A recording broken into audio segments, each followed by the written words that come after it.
continuar em Isaías 1, e vamos ler um pouquinho mais do que já foi lido, e eu vou ler de novo o que eu li agora.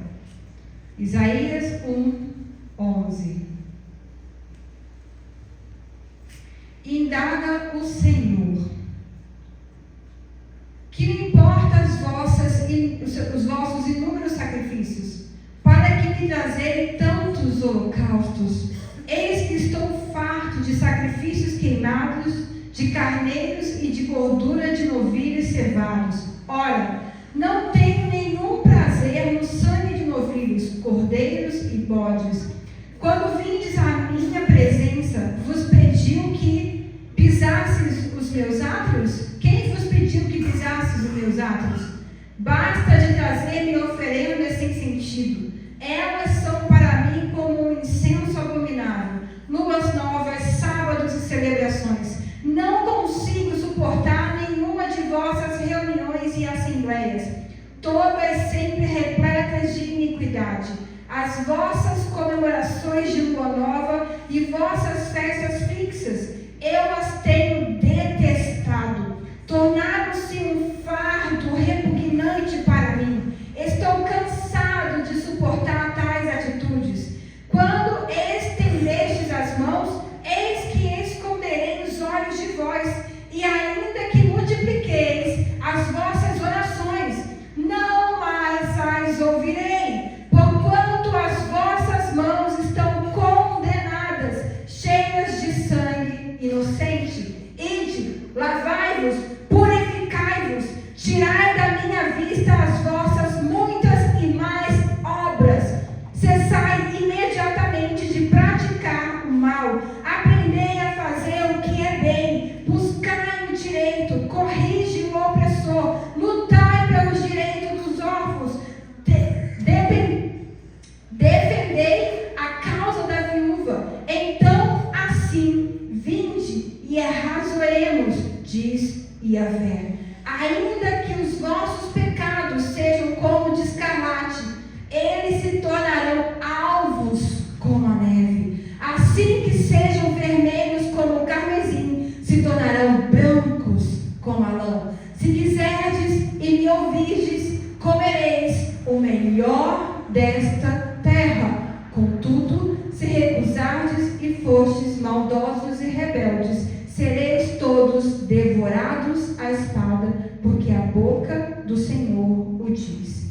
Senhor, estamos aqui nessa noite, essas pessoas que ouviram a tua voz, que te obedeceram, Pai, em estarmos juntos uns com os outros, na tua casa, como foi ensinado na tua palavra, Pai, para ouvirmos de ti e para termos comunhão uns com os outros. Essas pessoas, Pai, que estão aqui, que o coração delas, Senhor, seja imensamente abertos para ouvir o que o Senhor tem para as nossas vidas na noite de hoje, Pai. Traga o entendimento, traga a sua revelação, traga a clareza, abra os nossos olhos espirituais, abra os nossos ouvidos espirituais, assim como foi com Geazi naquela montanha. Seja conosco nessa noite, faça-nos ver, faça-nos ouvir e faça-nos entender, Pai, aquilo que está além da compreensão natural que a nossa mente consegue alcançar, pelo poder do nome de Jesus. Amém. Podem se assentar. Desde o ano passado, talvez ano retrasado, não lembro com certeza, eu venho falando com vocês sobre a importância da obediência. O quanto a obediência move as coisas na nossa vida. É através da obediência que alcançamos, que conquistamos as coisas na nossa vida. A obediência, ela gera a constância, ela gera a permanência. E todas as pessoas que permanecem em algo, ela vai chegar no fim desse caminho. Ela vai conseguir alcançar aquilo que aquele caminho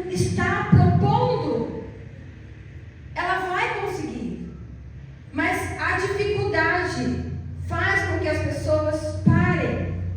A autossabotagem faz com que as pessoas parem. A falta de entendimento faz com que as pessoas parem. Mas aqueles que permanecem encontrarão aquilo que está preparado no fim do caminho. Isaías está tendo uma revelação de Deus sobre o que estava acontecendo em Israel.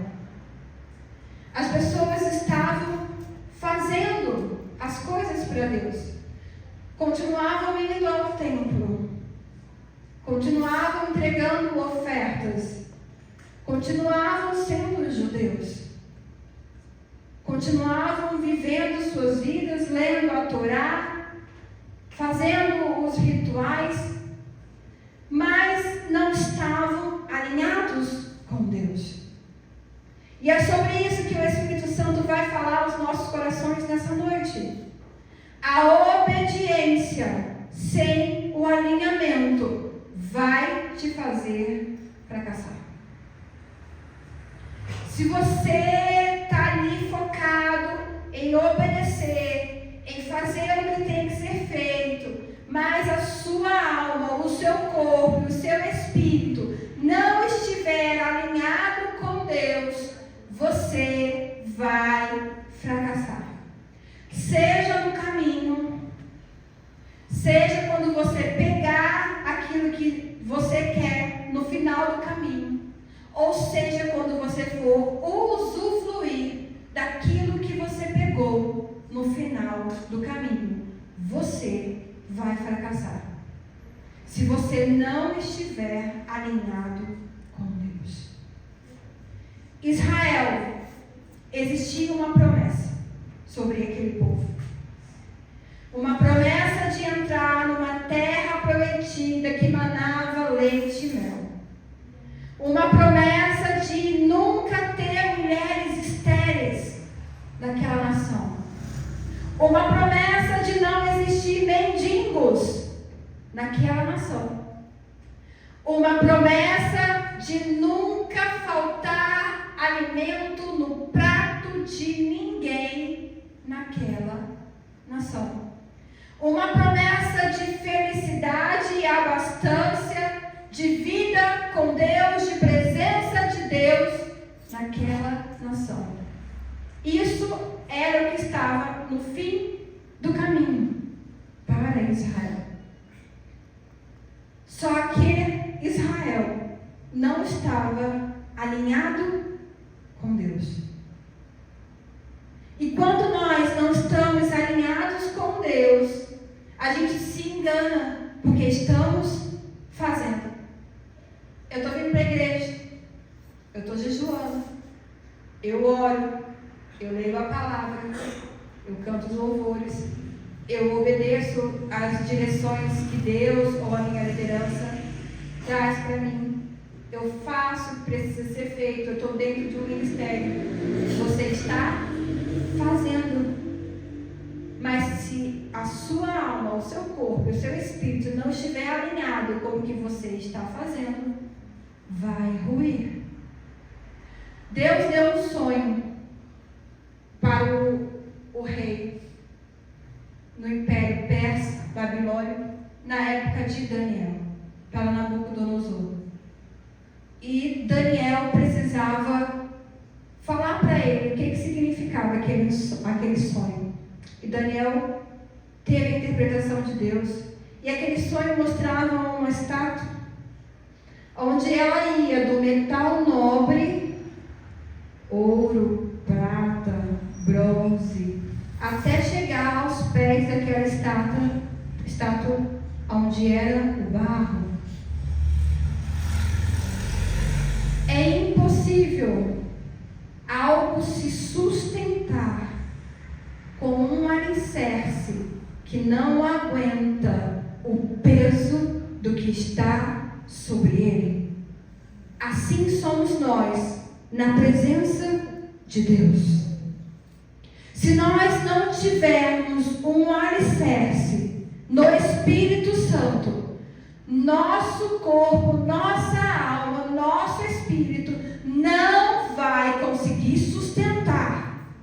Deus tem para depositar, derramar sobre as nossas vidas, vai tudo ruir. Como era aquela estátua do sonho do rei, do imperador. Se o seu alicerce está de barro, você não vai suportar as coisas incríveis que você tem para viver em Deus. Aquela nação era para ser celeiro do mundo. E essa promessa existe em Israel até hoje. Eles vivem coisas, mas não vivem a plenitude das promessas que um dia foi dada para eles, porque eles seguiram caminhos diferentes do que Deus tinha mandado. Mas coisas incríveis surgem lá. Eles estão dessalinizando a água do mar. Ou seja, não vai ter falta de água, porque eles pegam a água do mar, transformam em uma água que as pessoas podem beber. O Waze foi criado lá, o WhatsApp foi criado lá. É um povo que gera, que tem uma bênção de Deus sobre eles, mas não tem mais a glória da presença. E uma coisa que eu não entendia nas coisas que eu via era por que Deus, algumas pessoas vivem coisas grandes no Senhor, vivem a tua presença, vivem a tua manifestação, mas no final da vida dela, você vê que não teve honra, não teve glória, a pessoa perdeu tudo que ela viveu. Ela termina a vida dela sem as coisas que ela agregou no meio do caminho. Porque a mente, o corpo e o espírito dessa pessoa não estava alinhado com o que Deus tinha para ela. E em algum momento ela perdeu. E uma coisa que eu aprendi dentro da Bíblia, dentro da palavra de Deus, é que é impossível ser tirado de você aquilo que Deus te deu, se você estiver nele. Só vai acontecer se Deus tiver alguma coisa ali para fazer na sua vida, mas Ele vai pôr 2 vezes mais, como foi na vida de Jó. Deus não tira o que Ele deu, Deus não desonra quem Ele honrou, se a pessoa estiver vivendo nele, manifestando a glória e a presença dele. Então, se você teve algo e você perdeu, põe seu joelho no chão, comece desesperadamente a pedir para o Espírito Santo te mostrar o que aconteceu. Porque Deus não tira o que Ele te dá, mas nós, com as nossas atitudes, fazemos perder o que Deus nos deu. Seja para nós, ou seja para a próxima geração que vai sofrer aquilo que a gente deixou escapar entre os nossos dedos no meio do processo da nossa vida. Nos 3 momentos nós podemos perder: na caminhada, quando tomamos posse ou quando vamos usufruir. Se a nossa vida não estiver em Deus, nós vamos fracassar. E eu quero trazer essa realidade dentro da vida de uma pessoa nas Escrituras, que foi assim. 2 Reis 18.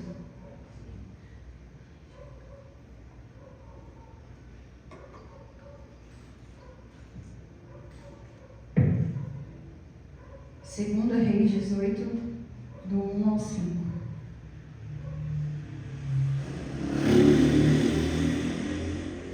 No 3º ano de Oséias, filho de Elá, rei de Israel, Ezequias, filho de Acás, foi proclamado rei em Judá.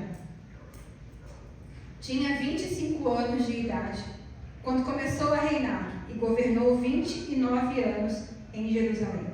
Sua mãe chamava-se Abia e era filha de Zacarias. Ezequias agiu de modo aprovado diante de Yahvé, tal como havia procedido Davi, seu predecessor. Foi ele quem retirou os altares idólatras das colinas, pôs abaixo as colunas sagradas e destruiu despedaçou a serpente de bronze que Moisés havia construído, pois até aquele tempo os israelitas lhe prestavam veneração, queimando incenso. Era conhecida como Neustã. Ezequias depositou toda a sua confiança em Yahvé, o Senhor Deus de Israel, de modo que não houve ninguém semelhante a ele entre todos os reis de Judá, nem antes nem depois dele. Ezequias não teve exemplo dentro de casa. Ele veio de uma geração de idólatras, pagãos, rebeldes em Deus. Ezequias vem da descendência de Davi, de Salomão. Mas ele vem já numa safra contaminada, pois Salomão trouxe maldição para Israel. Se você quer que uma pessoa siga os seus passos, você precisa ter ela perto de você. Se chama discípulo. É o que Jesus tinha, discípulos. E esses discípulos vão aprender com você e vão manifestar o conhecimento que tem de você, e depois ele vai propagar esse conhecimento e vai propagando o conhecimento. Mas o que acontece quando você tem um pensamento, uma ideologia, uma forma de agir e de pensar, e você casa com uma pessoa que pensa completamente diferente, uma religião diferente, comportamento diferente, atitudes diferentes? E no caso, quem é que cuida dos filhos? A mulher. Então Salomão se casou com mulheres pagãs de diversas religiões, de diversas formas de pensar. E essas mulheres que criavam os filhos.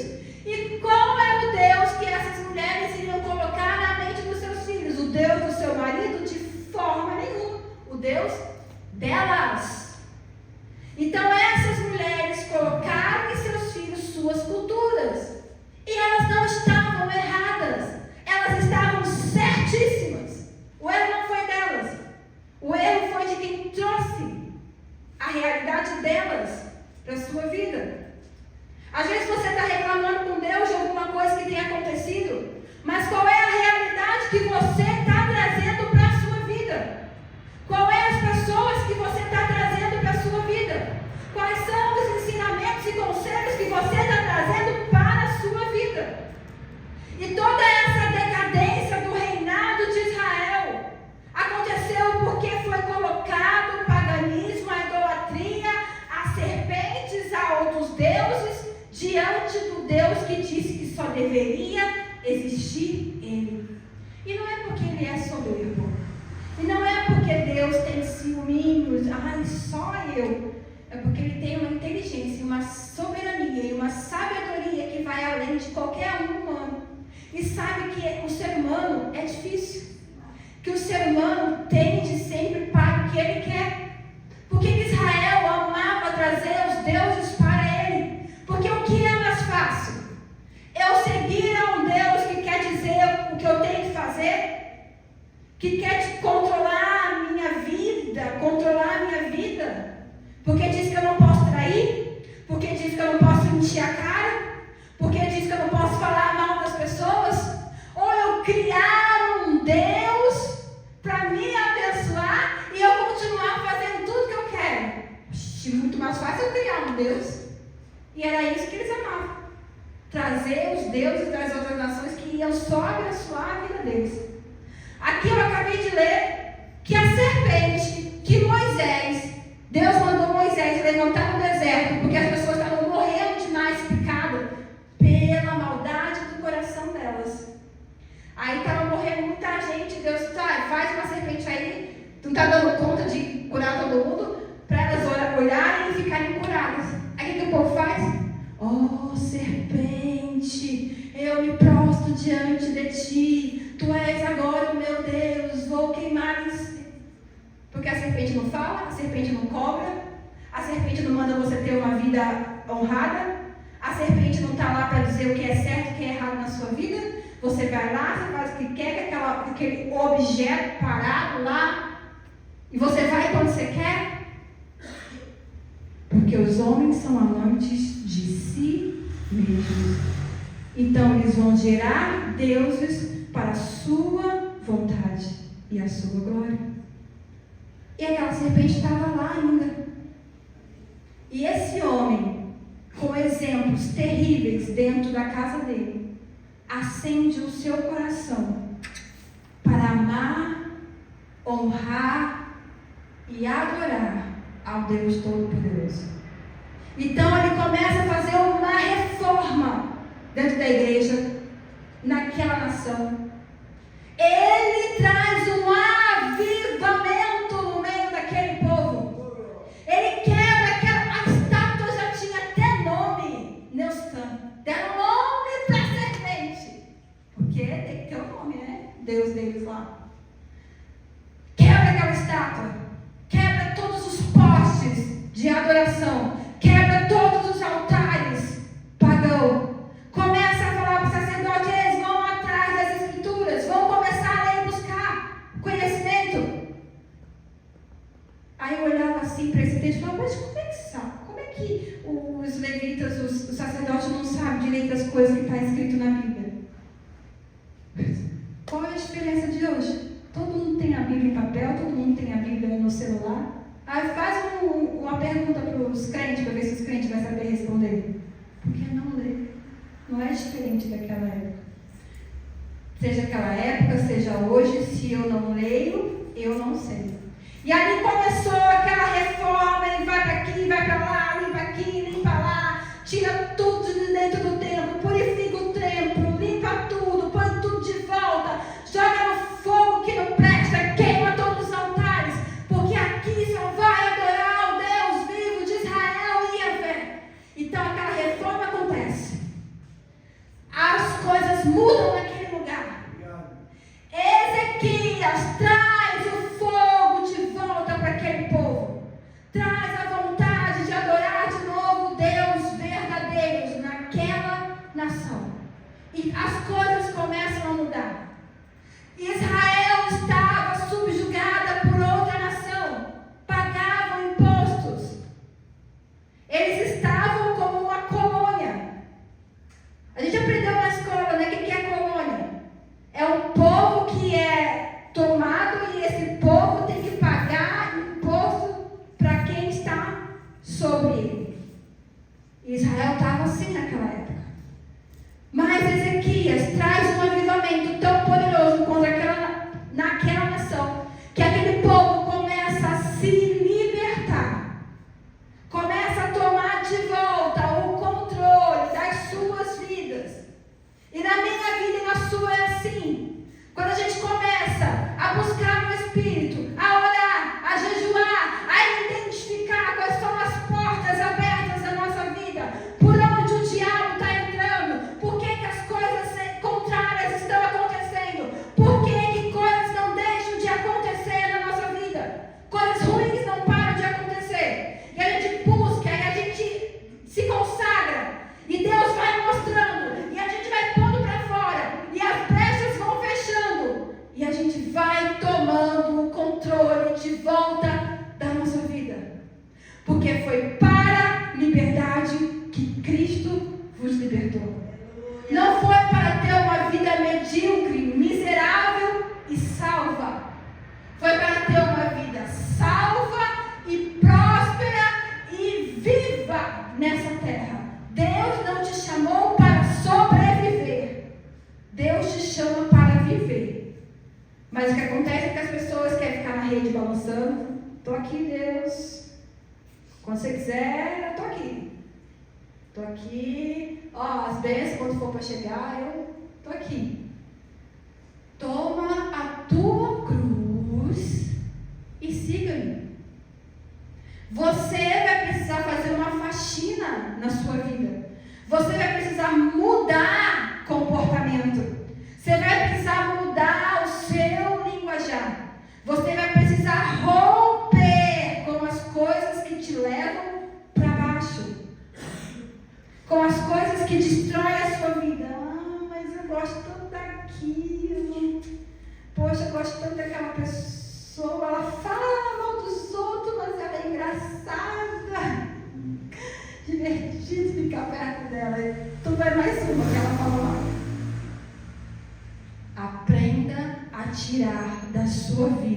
aquilo que não traz a glória de Deus. Ah, mas Deus manda eu evangelizar. Como é que eu vou falar de Jesus se não é para mim estar com as pessoas?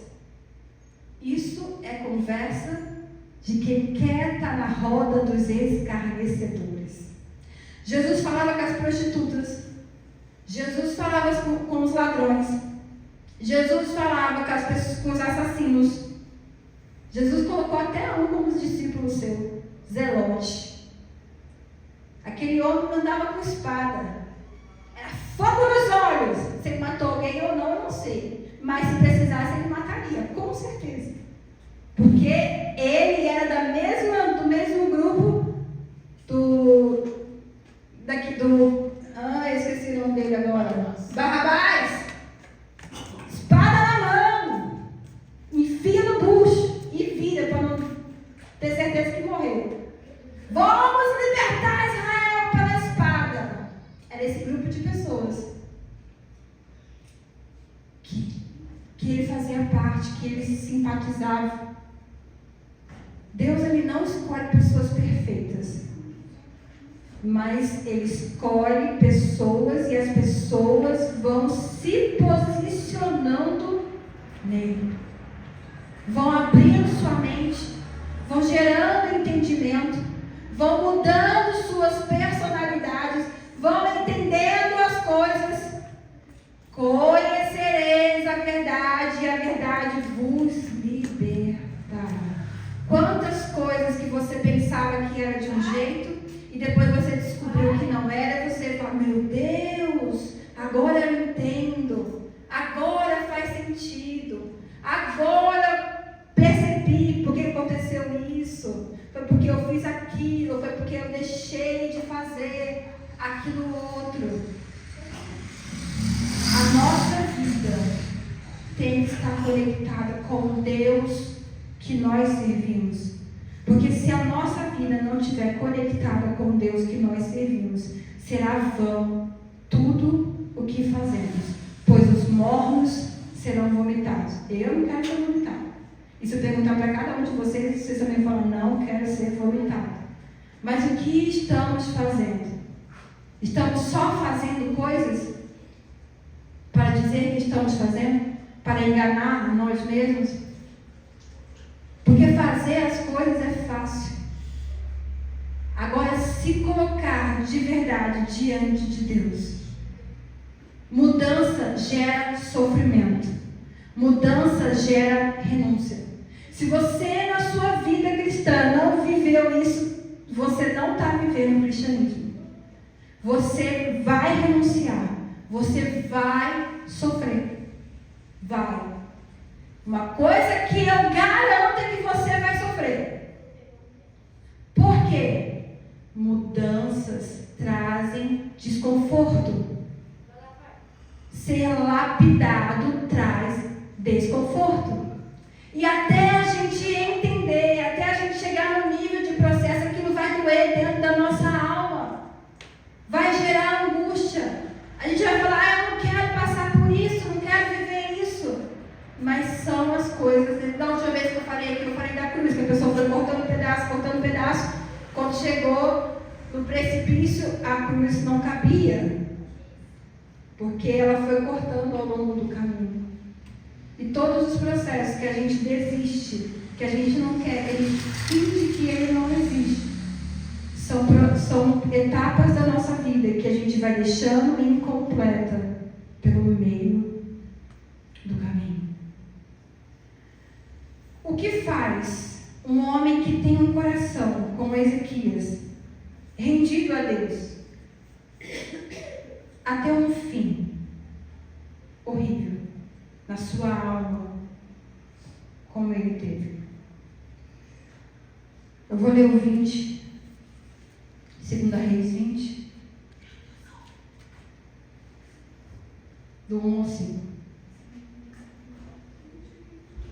Naquela época, Ezequias adoeceu e esteve à beira da morte. O profeta Isaías, filho de Amós, foi visitá-lo e lhe declarou: põe ordem em sua casa, porque não te recuperarás, mas vais encontrar a morte. Ao ouvir essas palavras, o rei virou o rosto para a parede e orou a Yahvé. Ah, Yahvé, ó eterno Senhor, eu te suplico, lembra-te nesse momento de como tenho caminhado contigo em fidelidade, sinceridade e integridade de coração, e de como tenho praticado o que é justo e correto diante de ti. É grande a angústia tomou conta de Ezequias e o fez chorar copiosamente. Contudo, antes que o profeta Isaías se retirasse da cidade, quando atravessava o pátio intermediário, eis que lhe sobreveio a palavra de Yahvé, dizendo: volta e declara a Ezequias, príncipe do meu povo, assim diz Yahvé, o Senhor, Deus de teu pai Davi: ouvi a tua oração, as tuas súplicas, e vi as tuas lágrimas. Eu te curarei. Depois de 3 dias subirás à casa do Senhor. Aquele homem foi honrado diante de Deus. Ele obedeceu a Deus. Ele obedeceu às Escrituras. Mais ainda do que Davi, porque a serpente que estava lá, que Moisés fez, passou por Davi. E Davi não tirou. Aqui a palavra está dizendo que nunca houve um como ele antes, e não houve depois.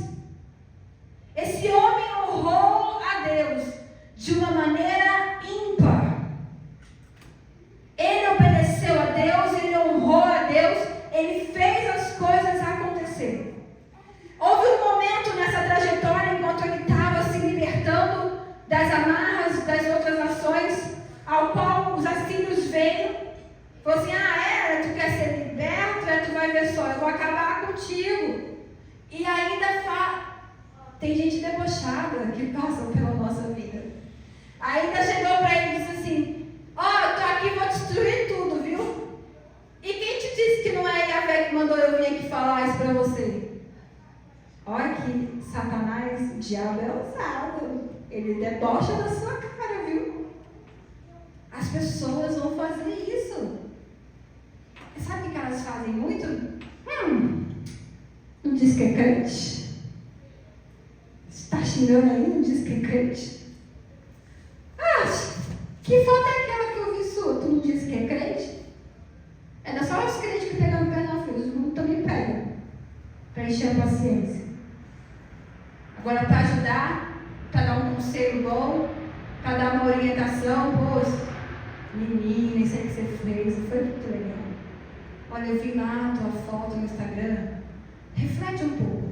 Será que ela condiz com a realidade que você está vivendo, com Deus? Não, elas vêm para apontar o dedo, para falar um monte para você e se achar superior. Essas pessoas que agem assim nunca foram enviadas por Deus, mas por aquele que quer destruir a sua alma, seja dentro ou fora da igreja. Porque Pedrinho também ouviu a voz de Satanás e Jesus teve que falar para ele: apartai-vos de mim, Satanás.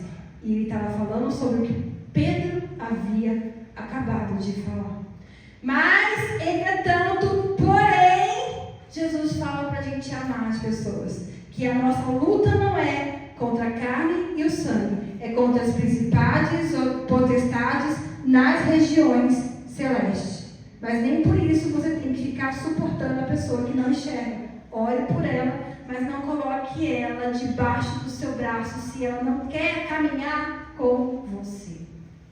Você tenha a sabedoria. Jesus fala: prudente como a serpente e manso como o cordeiro. Eita, coisa difícil! Porque eu quero esganar a pessoa. Eu quero cantar sabor de mel em cima dela quando Deus me abençoar. Eu quero que ela me veja na glória e ela lá no asfalto para ver que Deus é comigo. Senhor, converte seus filhos. Porque a gente é assim. Porque a gente toma pra gente as ofensas das pessoas. Mas a gente tem que lançar na cruz. e sermos crucificados com Cristo. Ser crucificado com Cristo não é estar aos pés da cruz. João estava ao pé da cruz. Maria estava ao pé da cruz. Tiago estava ao pé da cruz. Mas nenhum deles estavam sentindo as dores que Jesus estava sentindo na cruz. É fácil estar aos pés da cruz. Agora, ser crucificado é que as pessoas não querem. Tomar a sua própria cruz, as pessoas não querem. Suportar as dores do processo, as pessoas não querem. Engolir os sapos do processo, as pessoas não querem. Suportar uns aos outros, as pessoas não querem. Porque agora eu não falo com a irmã porque a irmã gritou comigo na frente das pessoas. Quem ela pensa que é para gritar comigo? Agora eu não falo mais com ela. Entrou fundo em feridas que você já tem. E se tem, é porque ainda precisam ser colocadas em Cristo. Porque o que as pessoas falam quando a gente é curado, pode até dar aquele incômodo ali na hora, mas não penetra, não cria raiz, não vira uma árvore dentro da nossa alma. Incomoda, incomoda. Naquele primeiro instante pode até dar vontade de dar um soco na cara da pessoa. Mas depois você respira, reflete e não deixa entrar dentro da sua alma. Quando entra, é porque encontrou um terreno fértil. E aquilo precisa ser entregue a Cristo. Então, se tem coisas na sua vida que está te amargurando, que está te entristecendo, coisas que você não consegue se livrar, você precisa falar para Deus, colocar em Deus. E o processo de cura vai doer, porque precisa ser mexido. E tudo que precisa ser mexido vai gerar encontro. Ezequias serviu a Deus. E ele está para morrer. E Deus vai lá e fala para ele: conserta a sua casa, que tu vai morrer. Ele entra em desespero. Porque chegou a hora dele usufruir. Ele trilhou o caminho. Ele passou lá pela guerra, aonde ele foi, ouviu todo aquele deboche. E aí ele corre para o altar do Senhor com uma carta. E começa a falar com Deus: Senhor, porque eu te amei, porque eu te honrei, porque eu fiz isso, porque o povo está te adorando. E agora vem esse povo dizendo que vai acabar com a gente. E Deus responde: pode ir tranquilos. Quem é que está contigo? Quem é que está contigo? Quem é que está contigo? Calma, moço. Não vai acontecer nada não. Não vai precisar nenhum de vocês fazer nada. É comigo. Gente, meu Deus, me arrepia toda quando eu penso nisso. Quando as trevas se levantam contra você, e você vai para o Pai, não para reclamação. E aí você se lança aos pés do Pai, e o Pai olha para você e fala: opa, mexeu com meu filho, mexeu comigo. Eita glória, que agora ele vai ver, ela vai ver, o diabo vai ver, o inferno vai ver. Quando nos colocamos em Deus e não na murmuração, Ele toma para Ele as nossas lutas. Um anjo, está dizendo ali que foi o anjo do Senhor, pode ser Jesus. Um anjo passou no acampamento assírio com milhares de soldados à noite. Quando o rei acordou: hoje que eu vou matar todo mundo em Israel. Aí ele sai da tenda dele e vê morte por todos os lados. Um anjo do Senhor passou no acampamento assírio e matou os soldados que iam entrar em Israel e destruir aquela E o rei vai voltar para a casa dele. E ele vai morrer lá. Aí o rei volta para a casa dele. Entra lá no templo do Deus dele. Oh Deus, eu estou aqui, né? Aquelas coisas aconteceram, mas eu vim aqui te adorar, porque vem a mim. Os filhos dele entrou no templo e o matou. Desonra total, porque se levantou contra alguém que estava aos pés do Senhor. Todo o nosso desespero é uma adoração ao inferno. Eu vou repetir. Todo nosso desespero é uma adoração a Satanás. Toda nossa murmuração é uma adoração a Satanás. Da mesma forma que os louvores sobem como um cheiro suave diante de Deus, da mesma forma que as nossas orações enchem o coração de Deus, a nossa reclamação, murmuração e falta de fé enche o inferno de alegria. Porque toda vez que nos levantamos em murmuração, em reclamação, nós estamos dizendo: Ei Deus, Tu não é capaz de resolver a minha causa. Tu não é maior que o meu problema. Eu não confio em Ti. Por mais que a nossa boca fale que confie, as atitudes é que vai revelar de verdade o que está em nós.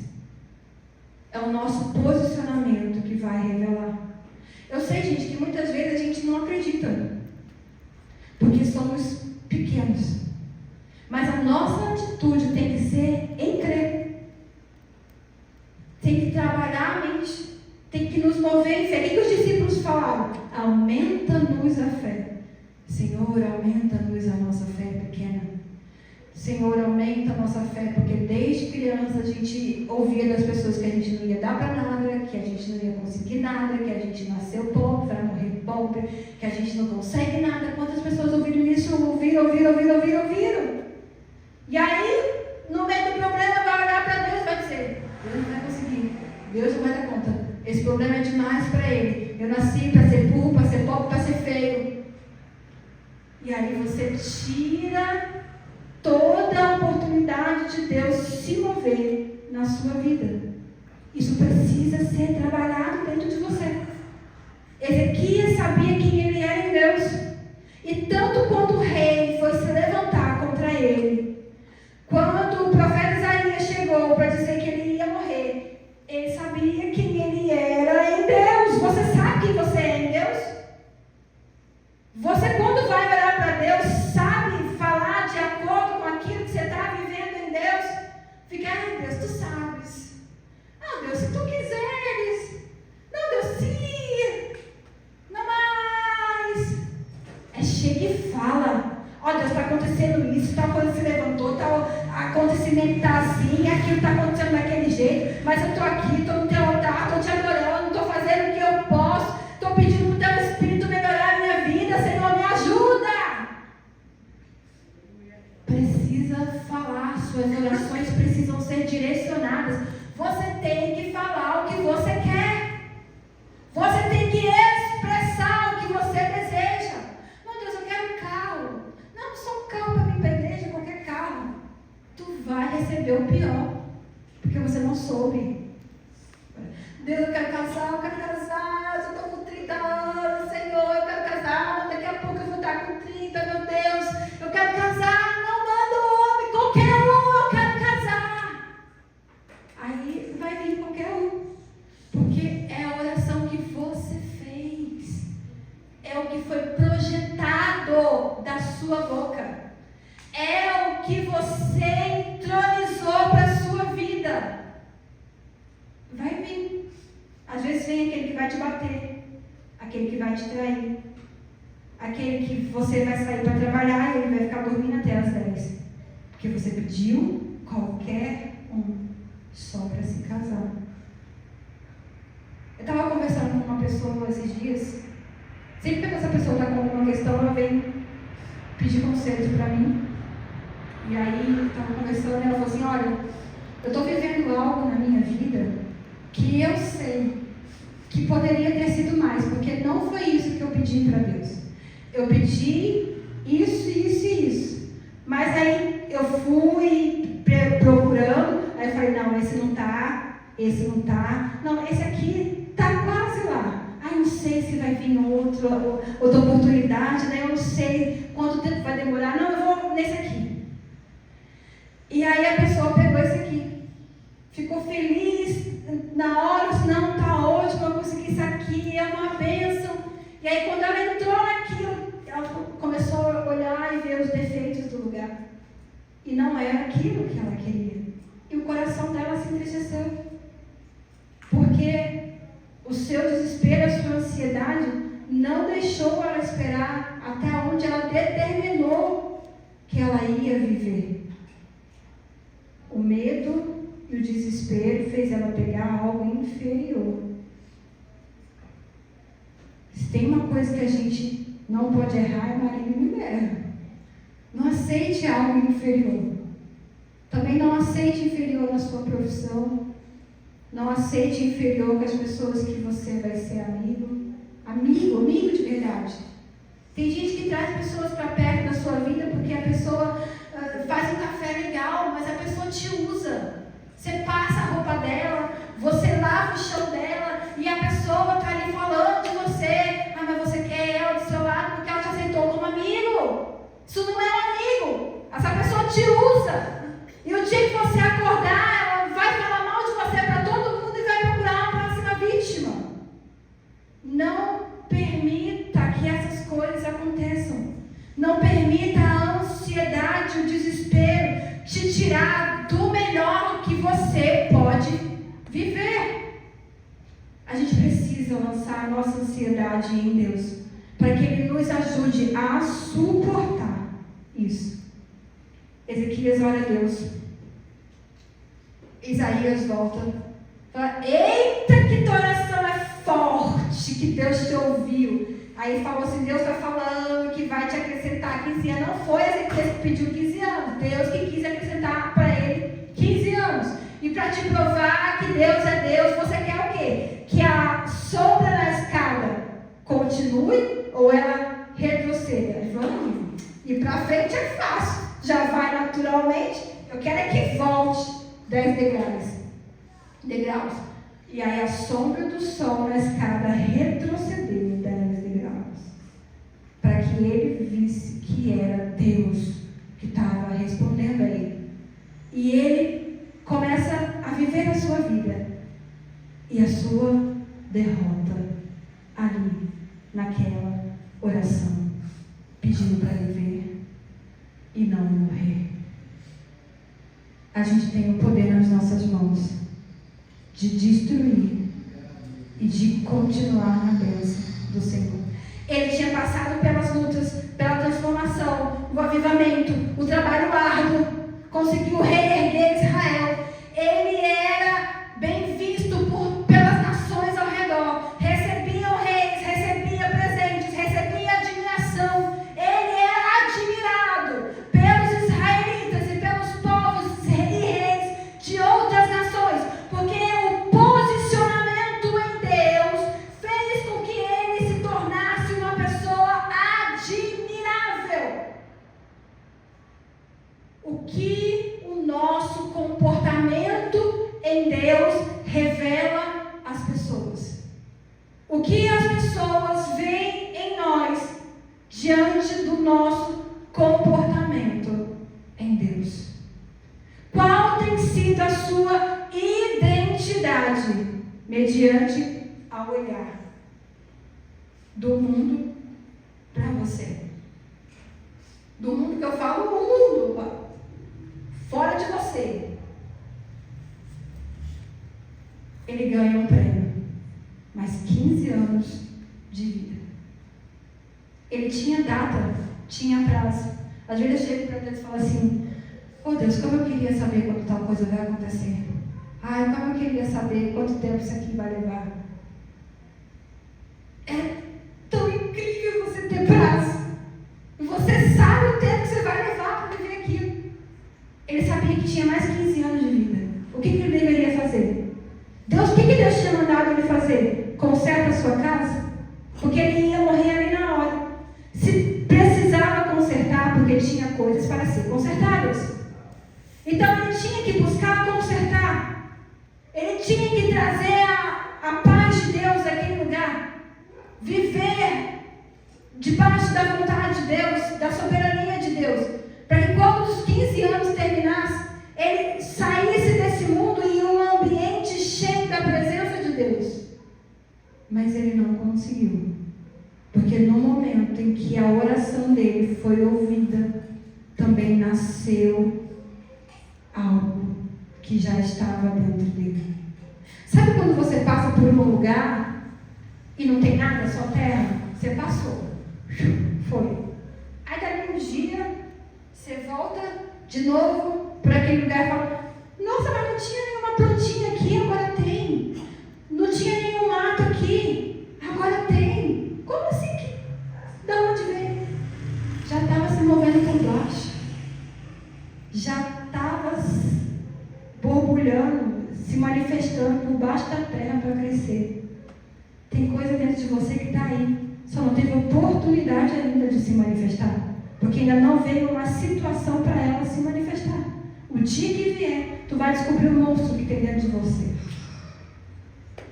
É melhor a gente saber no espírito do que nas situações. É melhor a gente pedir para Deus mostrar o que está dentro, revelar o que está dentro de nós, do que a gente mostrar em uma situação e nem a gente acreditar que a gente fez aquilo. Assim como uma esposa que matou o marido. Uma pessoa pacata, nunca tinha feito mal a ninguém, no acesso de raiva matou o marido. Porque já existia algo ali dentro dela, que se manifestou naquela situação. A soberba já existia dentro do coração de Ezequias. A falta de empatia já existia no coração de Ezequias. Ele fez o trabalho, ele manifestou a glória de Deus, mas a alma e o espírito dele não estavam conectados com Deus. E no momento em que ele recebeu uma tamanha graça de Deus, ele bateu no peito e falou: eu sou o cara, sou o queridinho de Jesus. Comigo ninguém pode. O rei se lascou e morreu. A morte não me toca. Que é isso? Eu sou mais eu. E a gente vê o que acontece. Continuando aqui no 12, no mesmo 20, 1 Reis 20.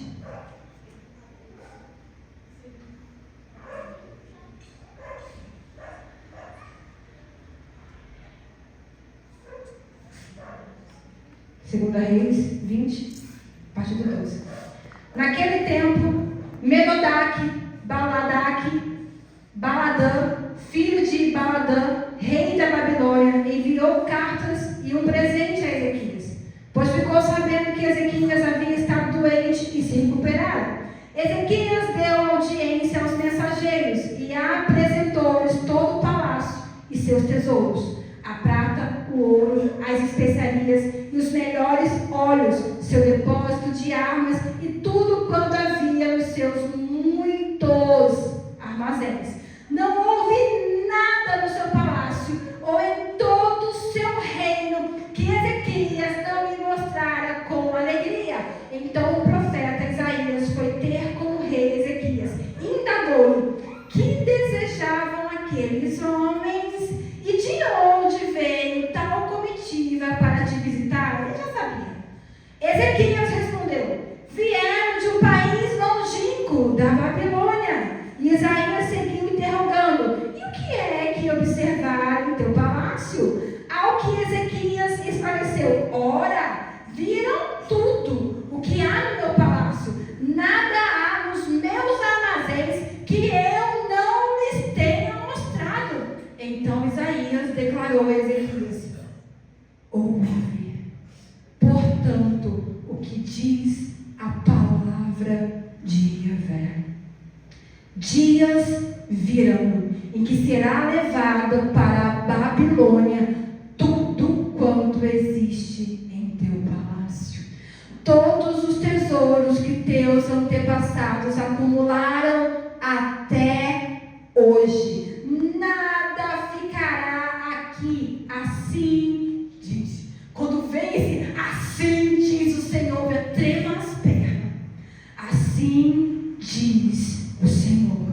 Dentre os filhos que te nasceram, os que tu mesmo geraste, tomarão alguns para serem eunucos no palácio do rei da Babilônia.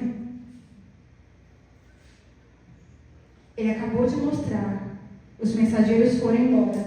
Deus vai lá para Isaías. Ô Isaías, tem trabalho para tu. Vai lá, Ezequias. Vai lá que o negócio não deu bom lá não. Isaías vai. E pede para ele falar o que ele já sabia. Porque Deus já tinha revelado para Isaías.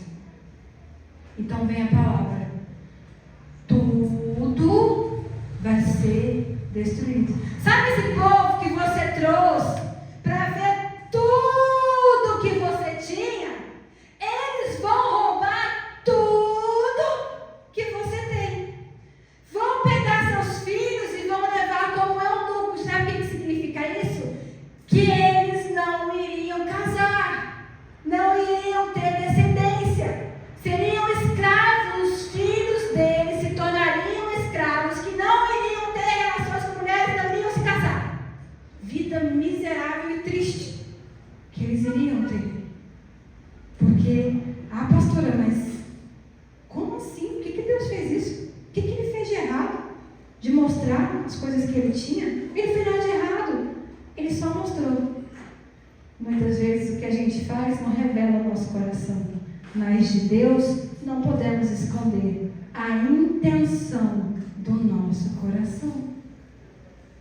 Nossa, você viu o que aconteceu com fulano, mas nossa, coitado, não merecia. Merecia.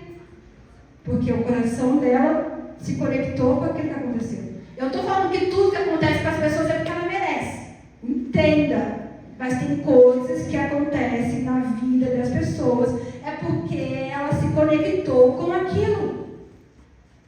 Ezequias se tornou soberbo, orgulhoso. Quem foi assim no céu? O cão, o Satanás, que se tornou orgulhoso. Falou: aqui comigo ninguém pode. Eu sou maior que todo mundo. Eu sou o que resplandece a luz do Todo-Poderoso.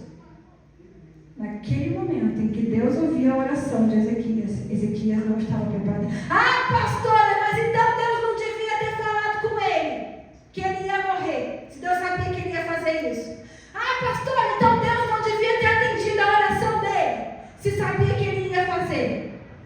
Por que Deus não deu mais 15 anos para ele? Por causa desses 15 anos ele teve um filho terrível. Ele teve um filho destruidor, que matou os próprios filhos no fogo em adoração a Moloque. Por que Deus deixou então sabendo que isso iria acontecer? Porque Deus te dá escolhas. A soberania de Deus pode se mover em qualquer área, em qualquer momento. Mas a soberania dele te deu o direito de escolher o que vai acontecer na sua vida. Você é responsável pelas suas escolhas. Eu sou responsável pelas minhas escolhas. Eu sou responsável por ter casado com Samuel. Todinha a responsabilidade minha. Eu pedi: Senhor, eu quero um marido assim. Eu fiz uma lista para Deus. Mas quem casou com ele fui eu. Eu que quis casar com ele. As nossas escolhas são responsabilidades nossas. Buscamos no Senhor orientação para fazer o melhor, mas elas são nossas escolhas. E aqui, na minha mente, eu digo para vocês, a morte para Ezequias era um livramento que Deus estava dando para ele, mas ele não entendeu. Ele colocou a cabeça na parede e chorou, pedindo para não morrer.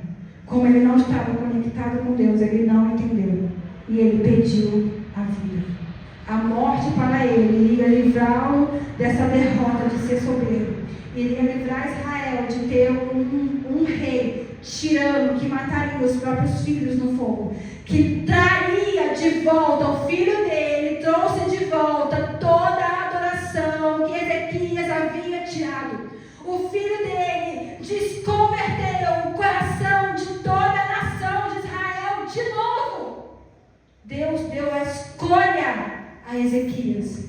E Ezequias não perguntou para Deus o que era melhor. Ele não fez a oração da cruz. Contudo, Senhor, que seja feita a sua vontade. A oração de Getsemane, Senhor, contudo, que seja feita a sua vontade. É difícil, né? Deus, eu quero. Contudo, seja feita a sua vontade. Mas eu ainda quero, viu? É difícil, mas é necessário. Livre a gente de cada cilada. Se a gente colocar essa frase no final da oração, mas que contudo seja feita a sua vontade. Vamos ver o coração desse homem, 19, para encerrar aqui. Eu li até 18, agora eu vou ler o 19. Diz assim: então considerou Ezequias a Isaías, que se cumpra, olha o que Ezequias falou, que se cumpra a boa vontade de Yahvé, que anunciaste. Oxe, olha, boa vontade de Yahvé que anunciastes. Porquanto o rei compreendeu, ele pensou assim, compreendi, que viveria em paz em seu reino e não viveria o castigo futuro. Lasque-se os meus filhos, lasque-se Israel, não estou nem aí, o que importa é que enquanto eu estiver vivo nada disso vai acontecer, eu vou aqui desfrutar minha vida, meu dinheiro, minha posição. Esse era o coração de Ezequias, mal, porque não entregou a Deus a sua alma. Tudo aquilo que o Senhor te entregar, tudo aquilo que você caminhar e conquistar, se a sua alma não tiver em Deus, você vai fracassar. Coloque a sua alma em Deus e quando você chegar lá, você vai ter estrutura para não desmoronar. Vamos adorar o Senhor.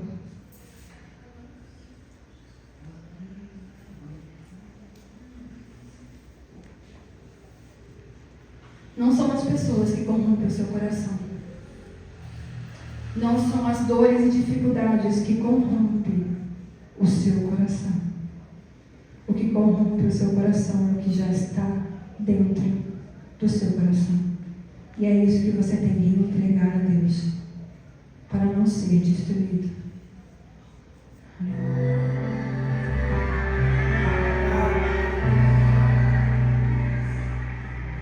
Em 1 Samuel 2,30 diz assim: portanto, Yahvé, o Deus de Israel, declara solenemente: prometi à tua família e à linhagem de teu pai que ministrariam diante de mim para sempre. Entretanto, agora o Senhor declara: longe de mim tal propósito. Ora, honrarei aqueles que me oferecem honra, mas aqueles que me desprezam igualmente serão tratados com desprezo. Deus estava falando para Eli e seus filhos. Eli e seus filhos iam no templo, colocavam sacrifício, limpavam, faziam tudo, estavam fazendo, trabalhando, mas essa palavra veio para eles. Deus não cancelou a palavra dele, pois existia outros descendentes de Arão que permaneceram, mas o núcleo da família de Eli foi extinta. Deus fala para eles: não haverá velhos, e os que sobrarem não terão descendência. Você será aniquilado da face da terra e toda a sua descendência. Porque ele fazia, mas a sua alma não foi entregue ao Senhor. De nada vale alcançarmos e não temos o coração entregue a Deus, porque vamos alcançar, mas vamos nos destruir. Que o nosso coração esteja entregue a Deus, para que aquilo que Ele depositar sobre as nossas mãos, para que aquilo que a nossa obediência permitir a gente viver seja sustentado pela honra ao Deus que nos deu. Aleluia. Pai, obrigado por essa palavra forte, por essa palavra, Senhor, que entra nas entranhas da nossa alma e do nosso espírito. Que ela não seja palavras vãs lançadas ao vento, Senhor, mas que ela encontre boa terra dentro de nós. E que nós, Pai, entendamos aquilo que o Senhor está falando nessa noite, aquilo que o Senhor falou. E que a gente, Pai, lance as nossas inquietações. E que aquilo que a gente não entende e não saiba, a gente peça para o Teu Espírito nos mostrar.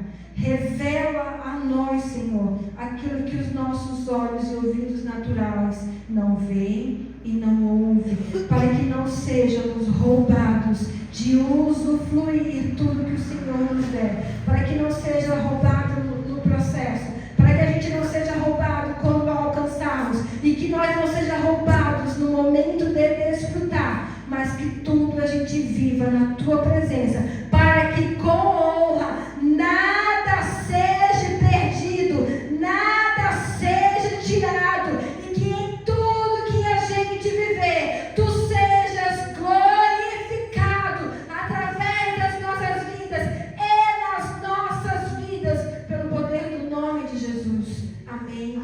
E até terça.